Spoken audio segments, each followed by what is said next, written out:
ગુજરાતના મુખ્યમંત્રી ભૂપેન્દ્રભાઈ પટેલના નેતૃત્વ હેઠળની રાજ્ય સરકાર નાગરિકોના સ્વાસ્થ્ય સાથે કોઈપણ પ્રકારનું સમાધાન ન કરવાની નીતિ પર હંમેશથી મક્કમ છે. આ અંતર્ગત આરોગ્ય મંત્રી પ્રફુલ્લ પાનસેરિયાએ ખોરાક અને ઔષધ નિયમન તંત્ર સાથે મહત્વપૂર્ણ બેઠક યોજી હતી.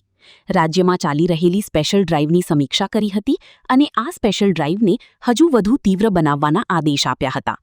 આરોગ્ય મંત્રીએ સ્પષ્ટ કર્યું હતું કે ગુજરાત સરકાર નાગરિકોના આરોગ્યની સુરક્ષા માટે સંપૂર્ણપણે પ્રતિબદ્ધ છે અને ભેળસેળ કરતા તત્વો સામે શૂન્ય સહનશીલતાની નીતિ અપનાવવામાં આવી છે. રાજ્યમાં ખોરાક શુદ્ધિ અભિયાન હજુ પણ વધુ વેગવાન બનશે.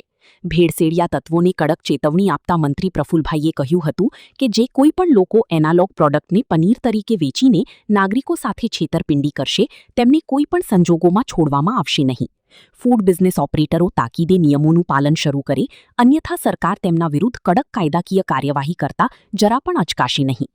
એપ્રિલ માસ દરમિયાન અભિયાન હેઠળ થયેલી કામગીરીની વિગતો આપતા મંત્રી પાનસેરિયાએ જણાવ્યું હતું કે રાજ્યમાં પનીરના નામે એનાલોગ ડેરી ઉત્પાદનો વેચીને થતી છેતરપિંડી રોકવા માટે હાથ ધરાયેલી આ ડ્રાઇવ હેઠળ મેન્યુફેક્ચરિંગ યુનિટ, રેસ્ટોરન્ટ, ઢાબા અને હોકર સહિત કુલ 4193 જેટલા એકમોની તપાસ કરવામાં આવી હતી.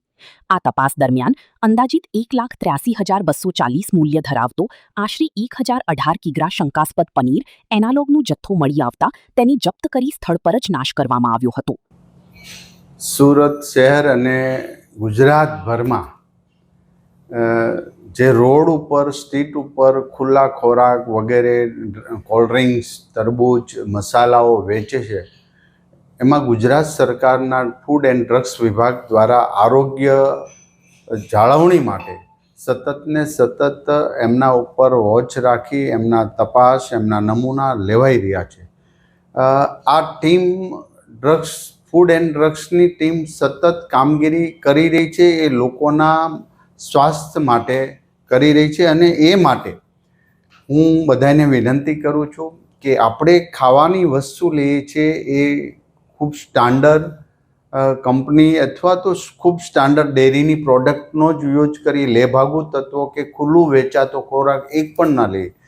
પરંતુ જે ભેળસેળ કરી રહ્યા છે, જે બદમાશી કરી રહ્યા છે, અમારો આરોગ્ય વિભાગ સતત વોચ રાખી અને રોજના રોજ દરોડા પાડી રહ્યા છે.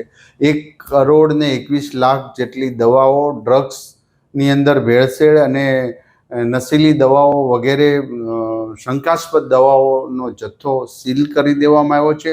એ જ રીતે આઈસ્ક્રીમ, કેરીના રસ, તરબૂચ વગેરેની અંદર પણ ભેળસેળ કરીને જે એસેન્સ નાખે, કલર નાખે છે, આ લોકોને પણ છોડવામાં નહીં આવે. એટલે એના હેતુથી આ જાગૃતતા લાવે છે.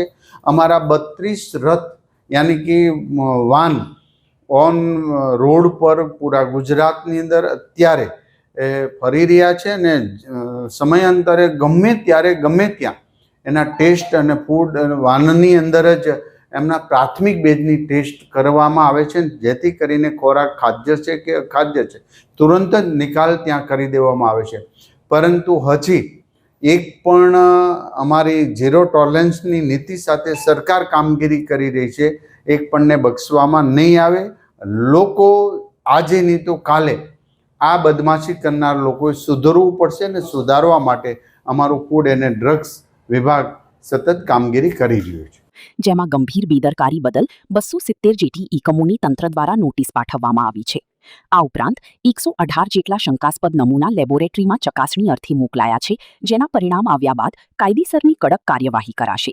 વધુમાં કહ્યું હતું કે મ્યુનિસિપલ કોર્પોરેશનો દ્વારા પણ નિયમોનું ઉલ્લંઘન કરનાર પેઢીઓ પાસેથી કુલ 2,84,300નો દંડ વસૂલવામાં આવ્યો છે. આ ઉપરાંત ગંભીર બેદરકારી દાખવનાર 18 જેટલા એકમોને તંત્ર દ્વારા સીલ પણ કરવામાં આવ્યા છે. તો આરોગ્ય મંત્રીએ વધુ માહિતી આપતા કહ્યું હતું કે ઉનાળાની સિઝનને ધ્યાને રાખી શેરડીનો રસ, મેંગો જ્યુસ, આઈસ ગોલા અને તરબૂચ વેચતા એકમો પર પણ ફૂડ સેફ્ટી ઓન વ્હીલ્સ દ્વારા અત્યાર સુધીમાં 1,576 સ્થળોએ સઘન તપાસ હાથ ધરીને 1,705 નમૂનાની ચકાસણી કરવામાં આવી હતી. આટલું જ નહીં, વેપારીઓ તથા નાગરિકોમાં ખોરાકની શુદ્ધતા અને ભેળસેળ અંગે જાગૃતિ લાવવા માટે આ ડ્રાઇવ અંતર્ગત 284 ટ્રેનિંગ કાર્યક્રમ અને 255 અવેરનેસ કાર્યક્રમનું આયોજન કરવામાં આવ્યું હતું.